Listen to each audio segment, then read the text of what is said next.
My name is Margaret Hale, and for most of my 62 years, I believe that hard work and love were the strongest foundations any family could have. I was wrong. My story doesn't begin with betrayal, it begins with devotion. I spent 4 decades building a life from nothing in a small Oregon town. My husband, Patrick, died young, leaving me alone with a 6-year-old boy named Ethan and a mountain of debt.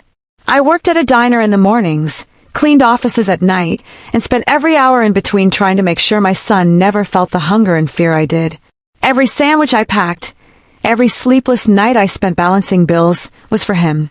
By the time Ethan finished college, I had somehow managed to buy a small bakery, 3 modest rental homes, and a paid-off house surrounded by maple trees that turned golden every fall. People called me lucky, but luck had nothing to do with it. It was sacrifice, quiet, constant, uncelebrated. Ethan was my pride, my proof that my life had meaning. He was kind, intelligent, and ambitious, at least until the day he met Rachel Bennett. The first time he brought her over, I thought she was beautiful, in that polished, magazine cover way, high heels, red lipstick, and a voice that dripped with charm. She worked in marketing, came from an influential family, and carried herself like she was born for better things. "Mrs. Hale," she said that first afternoon, offering a smile that didn't touch her eyes. "You have such a cozy little house. It reminds me of my grandmother's place." Her words were sugar-coated knives. I noticed how her gaze moved across my walls, scanning every old photograph, every patch of faded paint, like she was taking inventory of everything she'd eventually replace. Ethan was oblivious. He kept looking at her like she was sunlight. As weeks turned into months, Rachel began to visit more often.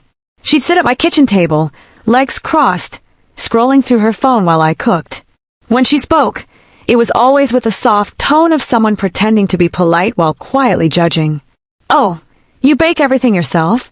That's adorable," she said once, smiling at Ethan. "My mom's chef never lets her near the kitchen. It's just not sanitary." I laughed politely, though my stomach twisted into knots. Still, I told myself she was just nervous, that maybe she'd warm up over time. But deep down, I could sense the storm gathering. Every time she mentioned her family, her mother, Victoria Bennett, who owned several beauty clinics, and her father, a retired senator, it was as if she was reminding me of my place in her world, beneath her. When they got engaged a year later, I swallowed my unease and smiled. Ethan's happiness had always been my compass, even when it led me toward pain. "Mom," he said, eyes bright with love, "Rachel wants a small wedding at her parents' estate. You'll love it. It's so elegant." He had no idea how those words cut me. I dreamed of baking his wedding cake, of decorating the hall myself, of being part of the day that celebrated my life's purpose. But Rachel had different plans. I became a guest at my own son's wedding, the woman who gave him everything now watching from the sidelines as Victoria played the gracious hostess. When the photographer asked for family pictures, Rachel gently touched Ethan's arm. "Let's take one with my parents first, honey," she said sweetly. I stood there, clutching my purse, waiting for a turn that never came. After the wedding, things began to shift quickly. Rachel and Ethan moved into a new home, a sleek, modern house that Ethan could never have afforded on his salary. When I asked about it, he said, "Rachel's parents helped with the down payment, Mom. It's just temporary until we get on our feet." I offered to help too, but Rachel refused. "That's very kind," she said with that same tight smile. "But Ethan and I want to stand on our own now." Yet I soon discovered that standing on their own meant standing on me.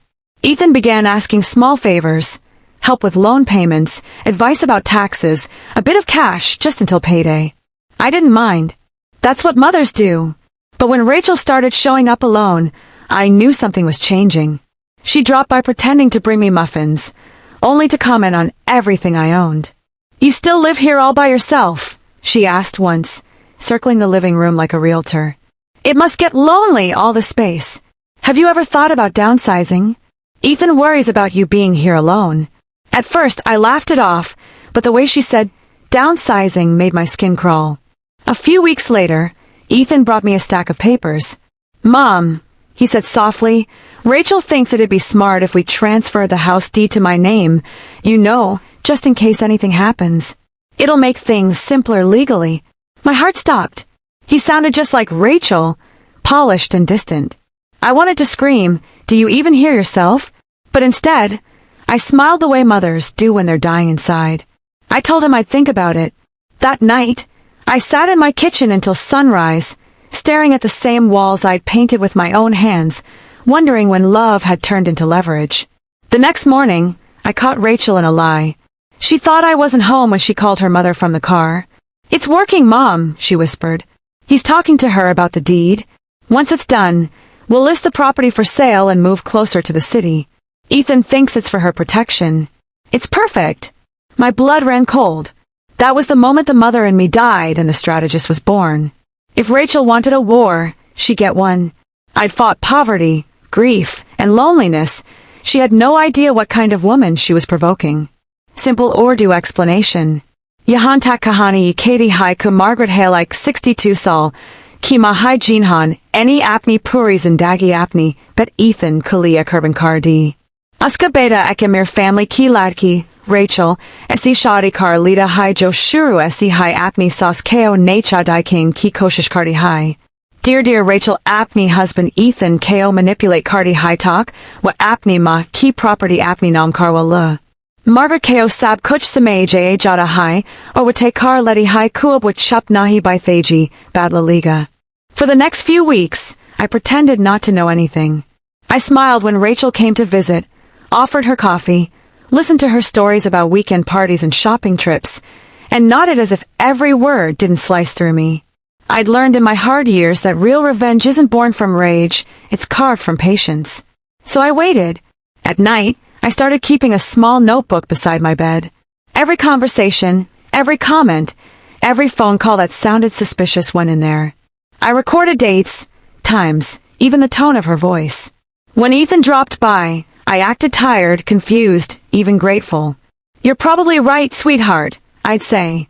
"Maybe it is time to think about the future." I let them believe I was old, naive, harmless.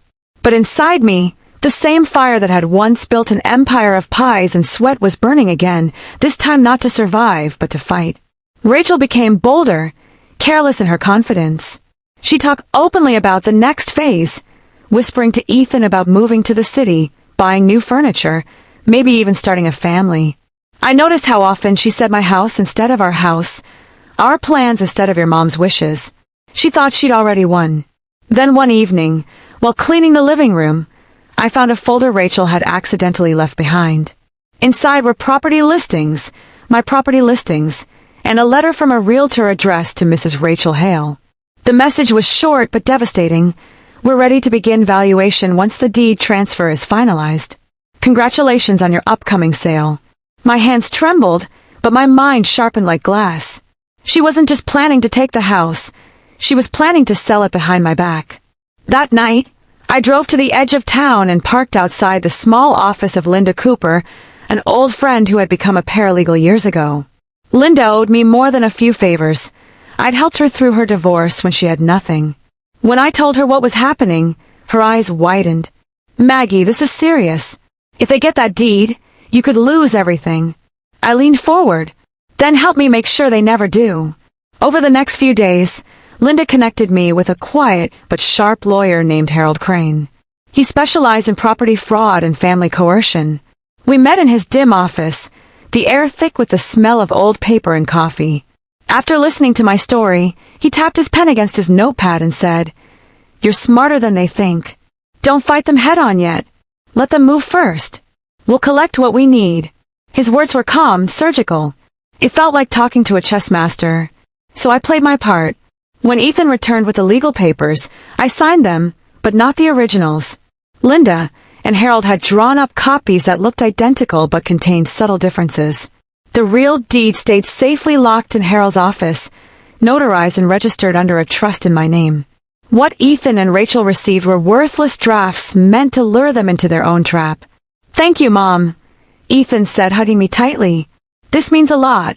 I smiled, holding him just long enough to feel his heart beating fast, a rhythm that no longer belonged to me. Rachel's victory smile almost betrayed her. "You'll see, Mrs. Hale," she said sweetly. "This will make everyone's life easier." I forced a nod, even as I imagined her expression when she'd realize what I'd done. The following weeks turned into a silent game of chess. Rachel began spending more time at her parents' estate, talking about upcoming changes.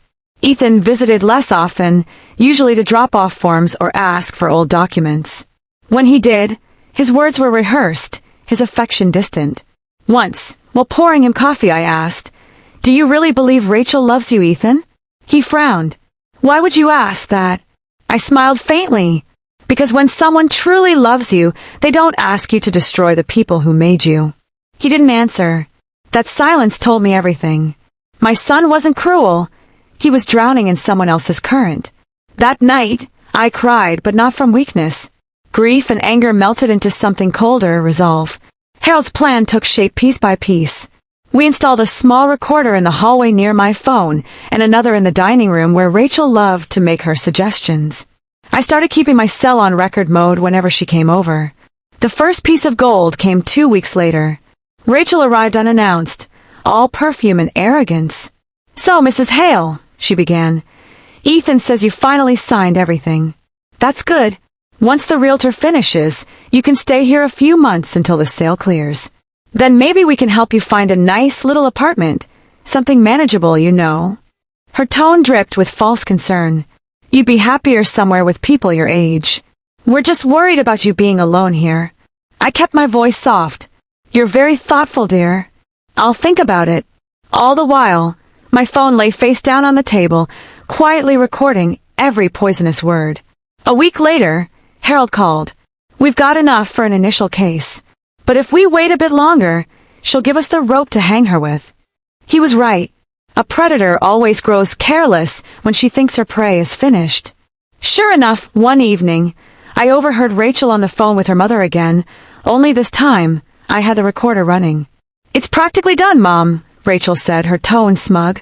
"Once we sell this dump, I'll finally have something that's mine. Ethan doesn't even know the half of it. He's just signing whatever I put in front of him.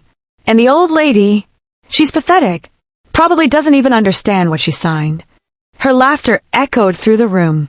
That sound, her laughter, was the spark that lit the fuse inside me.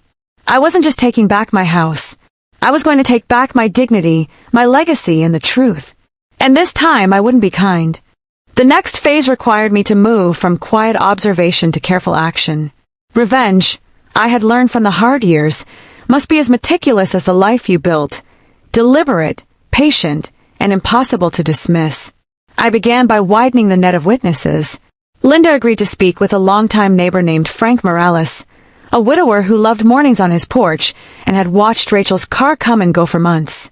He remembered odd deliveries to the Bennett's estate, contractors arriving late at night, and a young realtor slipping in an envelope to Rachel on one occasion.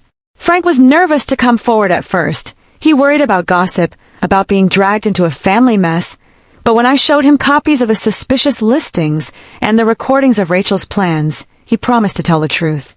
"She's clever," he said quietly, "but she forgets people are watching." His testimony, simple and neighborly, would lend weight because it came from someone the community trusted. Meanwhile, Harold started drafting a civil suit that would expose not only the deed transfer, but also the pattern of coercion. He explained that courts didn't like family vendettas, but they did respond to documented coercion and fraud. We prepared a packet, the recordings, the photographed texts, copies of the realtor's letters, Frank's signed statement, and an affidavit from Linda, who'd watched Rachel attempt to control conversations. Harold also reached out to a mortgage auditor who could review the bank transactions tied to Rachel's alleged down payment. If the money trail showed gifts from the Bennetts rather than a legitimate loan, it would suggest manipulation rather than benevolence.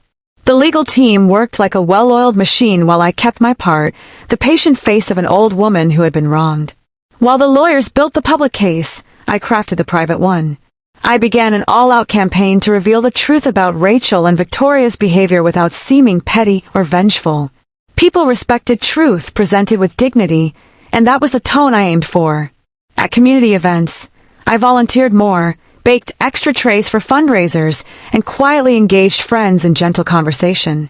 At the library, I mentioned, to the right ears, that a realtor had asked about valuation on my street.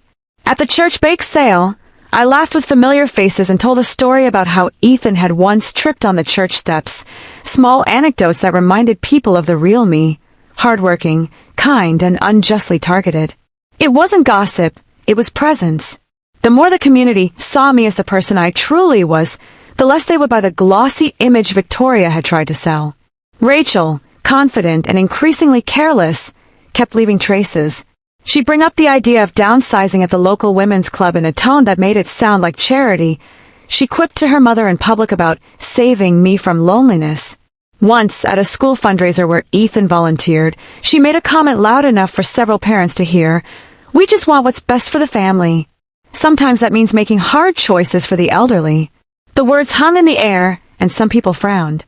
A few muttered that her tone was off.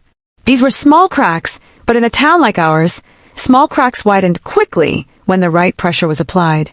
The crucial moment came when Harold filed a temporary restraining order that did more than freeze the supposed deed transfer. It ordered a forensic audit of all communications related to the sale.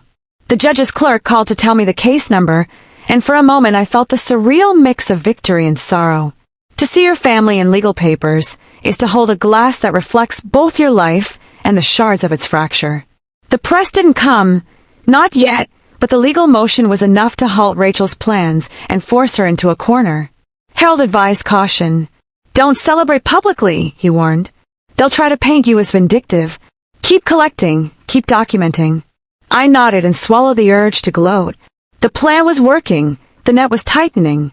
Then came the day I had waited for, a meeting set up by Harold in a small mediation room at the county courthouse. The room smelled of lemon cleaner and old varnish. There was a circle of chairs, a long table, and a mediator who smiled as if impartiality were a comfortable sweater. Rachel arrived with the confident stride of someone certain of victory. Victoria walked in behind her like a general who had deployed a perfect strategy. Ethan looked weary, his face a pale map of confusion and guilt. I sat in my familiar place, clutching the recorder in my purse like talisman. When we began, Harold introduced the case calmly. He presented the first recording. Rachel's voice, crisp and malicious, plotting the sale and mocking me. The recording filled the room like a chill wind. I watched Ethan's face as the words sank in. He turned to Rachel, eyes searching for the explanation he wanted to believe, and found only defense and excuses. "Mom, you shouldn't have recorded," he started, voice trembling. The mediator raised a hand. Harold reminded him that evidence was allowed in this forum. Rachel's cheeks flushed. "That recording is taken out of context," she said, voice sharp. "My mother and I were discussing future plans for the family. We never intended to hurt Mrs. Hale." Victoria, always the practiced speaker, attempted to shift blame, to frame everything as concern for her son. But the written texts, the realtor's letter, and Frank's observation aligned against their narrative. Their story had holes, the truth had texture. As the meeting progressed, more witnesses were allowed to speak. Linda recounted private moments when Rachel had tried to steer conversations about my living arrangements and push for legal clarity. Frank described seeing the realtor's discreet exchange. The mortgage auditor testified that funds labeled as a gift had been funneled through a corporate account tied to Victoria's businesses before making a brief stop in Ethan's account, a pattern that suggested contrivance. The mediator listened, her pen moving like a metronome. By the end of the session, the atmosphere had shifted. Rachel's audacity had hardened into anger. She realized, perhaps for the first time, that some moves couldn't be smoothed over by charm. When the meeting adjourned, Ethan walked with me to the courthouse steps. He took my hand awkwardly, like a man learning to hold a child's weight that was now his to carry. "Mom," he said, voice small and raw. I didn't understand. I thought I was helping. I looked at him, and for a moment the years folded into each other. The boy who learned to tie his shoes on my lap, the teenager who argued about curfews, the young man who wanted to prove himself. "I know, Ethan," I said, my voice steady. "And I won't pretend you didn't help a little. But you have to choose what kind of man you want to be now." He nodded, ashamed and relieved in the same breath. The legal threads we'd woven had not only blocked a theft, but had also begun to untangle the web Rachel had spun around him. The fight had become as much about saving my son as saving my home. That night, I sat alone in my kitchen and let the adrenaline settle. Revenge had never tasted sweeter. Not because I wanted to relish the hurt of others, but because the world had finally acknowledged the truth. Yet beneath the satisfaction, a tender ache remained. Families break and mend in strange ways. I had won a battle, but the war of forgiveness and rebuilding lay ahead. For now, I allowed myself a small victory, the knowledge that I had not only protected my legacy, but had also forced a reckoning that might, someday, free Ethan from the web he'd been trapped in. The courthouse confrontation had rattled Rachel more than she wanted to admit. 4 weeks afterward, she avoided me, pretending to be busy with work projects and charity events. But small towns have long memories and faster tongues. Whispers began to circle about manipulation, greed, and betrayal. The women at the church who once admired her polished smile now lowered their voices when she entered. Ethan, caught between the crumbling facade of his marriage and the guilt of betraying his mother, stopped attending social gatherings altogether. The once perfect couple was starting to look like a pair of strangers rehearsing lines from a broken play. I didn't gloat, I simply watched. Revenge, once set in motion, doesn't need to be fed, it grows on its own, nourished by truth. My energy shifted from anger to precision. Harold's case moved forward, and we were granted a hearing that would determine the property's ownership and Rachel's legal responsibility for coercion. Every morning, I woke before dawn, brewed my coffee, and read the thick stack of documents Harold sent. The woman who once baked pies for a living now studied law like scripture. It wasn't about vengeance anymore, it was about reclaiming control. Ethan came to see me one evening unannounced. He stood at the doorway looking lost, as though he had walked too far into a storm and forgotten which way was home. "Mom," he said quietly, "I think Rachel's planning to leave." His eyes were bloodshot, his hands trembling. "She said she needs time, that this whole thing is too toxic. She took money from our joint account." He paused, ashamed. "I don't even know where she's staying." I said nothing for a moment. Then, softly, "Ethan, sometimes people don't leave because they're hurt. They leave because they've taken everything they wanted."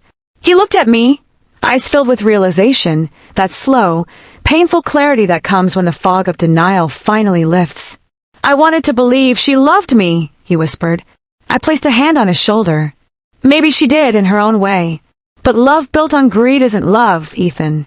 It's ownership." He cried that night, quietly, as if he didn't want the house to hear. And I held him like I had when he was little, the weight of his grief both familiar and strange. For the first time in years, I felt the faint pulse of motherhood untainted by betrayal. A few days later, the first hearing began. Rachel appeared in court with a new lawyer, a flashy man with a grin too white to trust. She wore a beige coat and dark glasses, her hair pulled tight, her expression unreadable. Victoria didn't attend. Perhaps she couldn't bear the public humiliation.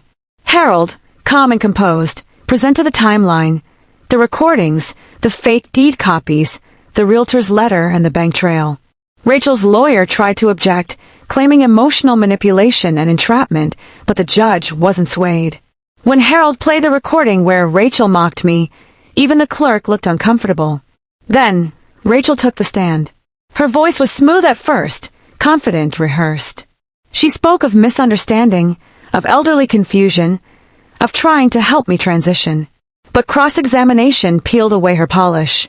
Harold read her text messages aloud, messages that dripped with arrogance and contempt.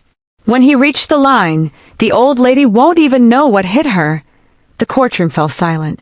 Rachel's facade cracked for just a second, enough to reveal the fear behind her eyes. She tried to recover, blaming her words on a joke taken out of context, but the damage was done. The judge didn't deliver an immediate verdict. Instead, she ordered an extended investigation into the sale attempt and all financial transactions linked to the Bennetts. That alone was victory. Rachel had been stripped of control. Her empire of deceit was under scrutiny. Outside the courthouse, reporters waited, small-town journalists hungry for a scandal. Cameras flashed, microphones extended, and though I refused to speak, Harold issued a brief statement. "This is not about revenge. It's about restoring justice where trust was broken." The story hit local news the next morning. By noon, everyone knew the tale of the widow who outsmarted her greedy daughter-in-law. Rachel's fall was swift and brutal. The Bennetts withdrew their support, distancing themselves publicly. Their business associates stopped returning calls. Invitations dried up. Even Rachel's friends at the women's club stopped answering her texts. She became a ghost haunting the same streets where she once strutted. I heard she'd moved into a small apartment near the city, that she was trying to find work, that she'd filed for separation from Ethan, though by then, he had already begun rebuilding himself. He started helping Harold with small administrative tasks, learning about property law, trying to understand the world that had once crushed him. As for me, life settled into a quieter rhythm. I tended to my garden again, replaced the old fence, repainted the living room. The air in the house felt lighter, as though every coat of paint erased a little more of the betrayal that had once lived here. Neighbors dropped by with flowers and pie tins, whispering their support. Some apologized for believing rumors. I forgave them easily. It's hard to blame people for trusting the masks others wear. But peace, I learned, doesn't come free. A part of me still carried the ache of what I'd lost. Not the money or the property, but the simplicity of believing my family was unbreakable. Some nights I'd sit on the porch, coffee in hand, staring at the stars and wondering how many mothers before me had been betrayed by the people they loved most. The sky never answered, but the quiet was enough. Then, one evening near the end of autumn, I received a letter in the mail. It was from Rachel. The envelope was plain, her handwriting uneven. I hesitated before opening it. Inside was a single page. Mrs. Hale, I know sorry doesn't fix what I did. I've lost everything. Ethan, my reputation, the life I thought I deserved. You were right about everything. I let greed define me. I hope someday you can forgive me, not for my sake, but for Ethan's. He still needs you. I read the letter twice, then folded it and placed it inside the old family Bible where I kept important things. Birth certificates, photos, memories. Forgiveness wasn't easy, and it wasn't complete, but it was a start. Rachel's letter didn't erase what she had done, but it proved something vital. Even the cruelest hearts can recognize the wreckage they've caused. As the last leaves fell that November, I realized that revenge had given me more than justice. It had given me clarity. I had learned that power doesn't always come from fighting loud battles. Sometimes it comes from standing so still, so unwavering, that your enemies destroy themselves trying to move you. And when they fall, you don't have to strike. You just have to stand tall enough to watch the dust settle. Winter arrived quietly that year, blanketing the town in silence. The trees outside my window stood bare, their shadows stretching long across the snow. Life had begun to feel ordinary again, though ordinary had taken on a new meaning. For the first time in years, there were no arguments echoing through my home, no deceitful laughter in the kitchen. Just peace, deep, heavy peace that filled the spaces once occupied by anger. I often found myself thinking of Rachel's letter, tucked safely inside the family Bible. Some nights, I'd take it out and reread it, searching for sincerity between the trembling words. Maybe she truly regretted everything. Or maybe she just wanted to ease her conscience. Either way, the words didn't sting anymore. They were just reminders that the past had been real, that my pain had existed, and that I had survived it. Ethan started visiting more often, sometimes bringing groceries, sometimes just company. His eyes carried the fatigue of a man who'd learned too much about love the hard way. But there was also something new in him, humility, gentleness. One evening, he arrived with an old photo album, the one I thought he'd thrown away years ago. "Found this in storage," he said with a shy smile. We sat on the couch flipping through pages filled with birthdays, scraped knees, and half-eaten cakes. When we reached the picture of his high school graduation, his eyes welled up. "You did so much for me, Mom," he whispered. "I'm sorry it took me this long to see it." I reached out and held his hand. "We all see when we're ready, Ethan. Some lessons need pain to sink in." He nodded, and for a long time, we just sat in silence, the photo album resting like a fragile bridge between us. That night, as he left, I watched him walk down the snowy path to his car. He turned once, waved, and smiled. A small, uncertain smile, but a real one. It wasn't forgiveness that filled my heart in that moment. It was relief. My son was finally free from her spell, and for the first time in years, so was I. The court case officially ended in February. The judge ruled in my favor, declaring the property transfers void due to coercion and emotional manipulation. Rachel was ordered to pay damages, but I didn't care about the money. What mattered was that my name was restored on the deeds, my legacy intact. As Harold handed me the final judgment papers, he smiled. "You've won, Margaret," he said. "You got your life back." I thanked him softly, but deep inside, I knew it wasn't about winning. It was about reclaiming something much deeper, my dignity, my self-respect, and the quiet power I'd forgotten I had. News of the verdict spread quickly. Some people called me the woman who beat the Bennets. Others, the mother who outsmarted greed. But I didn't feel like a hero. I was just a mother who refused to be erased. Rachel's family vanished from town gossip, selling their big house and moving somewhere new, away from the whispers and shame. I never saw her again, though sometimes I wondered if she ever found peace. I hoped for her sake that she did. Carrying guilt forever is a punishment far heavier than any verdict a judge could deliver. The seasons turned again, as they always do. Spring came with wildflowers and the smell of wet soil. Ethan began helping me renovate the old bakery building downtown, the one I had closed years ago when life became too busy. "Let's reopen it," he suggested one morning, his eyes bright with purpose. "A fresh start, just like you taught me. Rebuild from what's left."